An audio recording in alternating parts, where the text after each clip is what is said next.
अस्सलाम वालेकुम, कैसे हैं आप सब लोग? ठीक ठाक हैं? देखिए जी कितना प्यारा मौसम है। हम लोग को क्लासेस लेने के लिए भी जो है ना वो अम्ब्रेलास लेके जाना पड़ रहा है। तो बारिश हो रही है कल से और अभी तक रुकी नहीं है 1 मिनट के लिए भी। दिसंबर जनवरी की बारिश माशाल्लाह।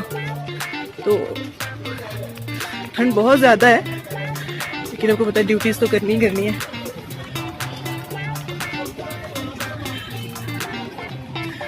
लेकिन इस ठंड का भी अपना ही मज़ा है ना।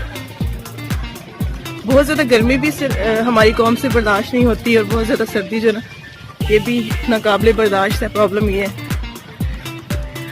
तो इस दफ़ा तो वैसे सर्दी ने रिकॉर्ड कायम कर दिया, पिछले सारे रिकॉर्ड्स तोड़ दिए हैं।